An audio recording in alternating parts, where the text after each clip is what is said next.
Hello friends, what is cervical spondylosis. इस video में हम देखने वाले हैं सर्वाइकल स्पॉन्डाइलोसिस के बारे में और साथ ही देखेंगे इसके कॉजेज, सिम्टम्स, डायग्नोसिस, ट्रीटमेंट के साथ साथ प्रिवेंशंस के बारे में भी। तो आइए फ्रेंड्स, वीडियो को शुरू करते हैं।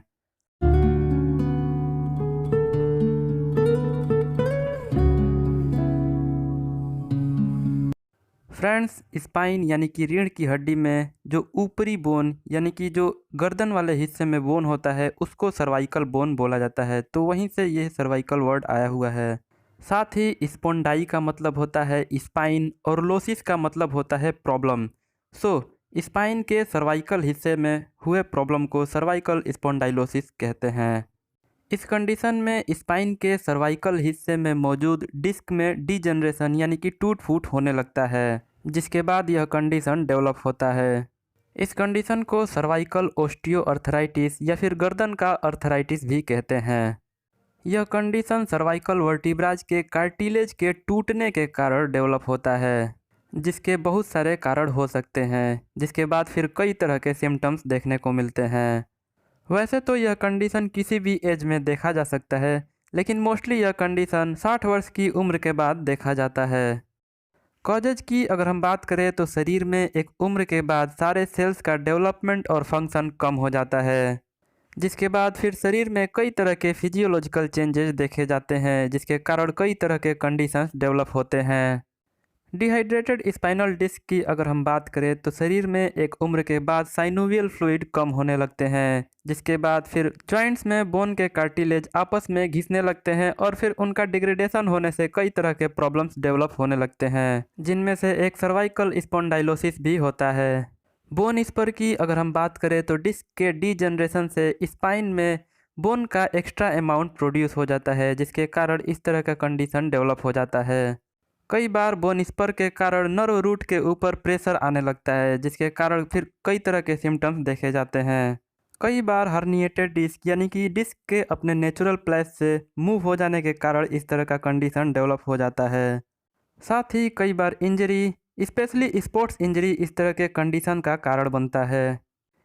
इसके अलावा लिगामेंट का स्टिफनेस, गर्दन का ओवरयूज, स्मोकिंग, ओवरवेट और जेनेटिक फैक्टर्स भी इसके कारण हो सकते हैं।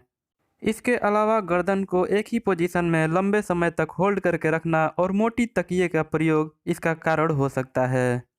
साथ ही कई बार रॉन्ग पोस्चर और लंबी दूरी तक ड्राइविंग करने के कारण भी इस तरह के कंडीशन डेवलप हो जाते हैं। रिस्क फैक्टर की अगर हम बात करें तो ऐसे व्यक्ति जिनको गर्दन के एरिए में इंजरी वगैरह हो या फिर चोट वगैरह लगा हो तो उनमें इस तरह का कंडीशन डेवलप हो सकता है।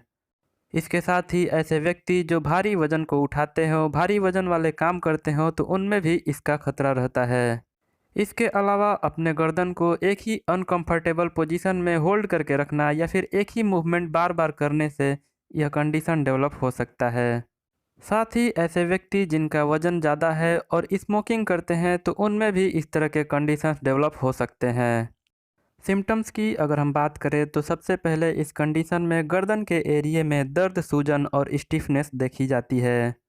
इसके साथ ही कई बार इस कंडीशन में नर्व रूट के दब जाने के कारण हाथों में रेडिएटिंग पेन भी देखी जाती है, जो कि कई बार खांसते और छींकते समय बढ़ जाती है। इसके साथ ही मसल्स की कमजोरी और लूज बॉडी भी देखा जाता है। कई बार इस कंडीशन में टिंगलिंग, नमनेस और बैलेंस न कर पाना जैसे सिम्टम्स भी देखे जाते हैं। साथ ही सिर दर्द और चक्कर आने जैसे लक्षण भी देखे जाते हैं। कई बार इस कंडीशन में व्यक्ति ब्लैडर और बॉवल के ऊपर कंट्रोल खो देते हैं।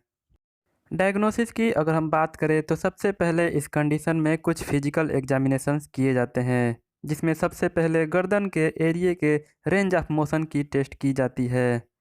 इसके साथ ही मसल्स की स्ट्रेंथ और स्पाइनल नर्व्स को भी ऑब्जर्व किया जाता है। साथ ही इस कंडीशन को कंफर्म करने के लिए गर्दन के एरिए के कुछ एक्सरे एग्जामिनेशंस के साथ साथ सीटी स्कैन और एमआरआई स्कैन भी करवाए जाते हैं। इसके साथ ही माइलोग्राफी और नर्व कंडक्शन स्टडी भी करवाया जाता है। ट्रीटमेंट की अगर हम बात करें तो इस कंडीशन में सबसे पहले दर्द, सूजन और स्टिफनेस को दूर करने के लिए कुछ एंटीपायरेटिक, एनाल्जेसिक और एंटी इन्फ्लेमेटरी ड्रग्स को दिए जाते हैं। साथ ही कुछ कोर्टिकोस्टेरॉइड मेडिसिन के इंजेक्शंस को भी दिए जाते हैं।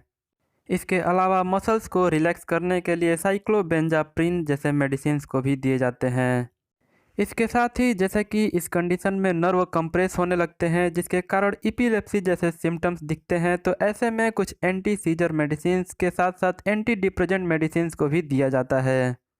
इसके साथ ही इस तरह के कंडीशंस में फिजियोथेरेपी सबसे अच्छा और इफ़ेक्टिव ट्रीटमेंट माना जाता है। इसमें यूज होने वाले स्ट्रेचिंग एक्सरसाइजेज मसल्स को मजबूत करके इस तरह के कंडीशंस को ठीक करते हैं। साथ ही इसमें यूज होने वाले ट्रैक्शन मशीन वर्टिब्राज के स्पेस को बनाए रखते हैं। साथ ही मसल्स के स्टिफनेस और इन्फ्लामेशन को दूर करने के लिए हीटिंग पैड और कोल्ड पैक का प्रयोग बहुत ही ज़्यादा हेल्पफुल होता है। इसके अलावा कई बार कुछ एक्सट्रीम कंडीशंस में सर्जरी की भी आवश्यकता पड़ती है। प्रिवेंशंस की अगर हम बात करें तो डेली रूटीन में एक्सरसाइज और योगा का अभ्यास करके, न्यूट्रिशन और डाइट का ख्याल रख करके इस तरह के कंडीशंस को प्रिवेंट किया जा सकता है। इसके साथ ही इस तरह के कंडीशन में सर्वाइकल कॉलर बहुत ही ज़्यादा हेल्पफुल होता है। यह गर्दन को नेचुरल शेप में बनाए रखने में मदद करता है। साथ ही सोते समय पतले तकिए का प्रयोग करके इस तरह के कंडीशंस को प्रिवेंट किया जा सकता है। साथ ही इस तरह के कंडीशन से बचाव के लिए मोटरसाइकिल से लंबी दूरी तय करना अवॉइड करना चाहिए। वीडियो कैसा लगा कमेंट करके ज़रूर बताएं। अच्छा लगा तो वीडियो को लाइक करें और चैनल को सब्सक्राइब करें, साथ ही दोस्तों के साथ शेयर करें।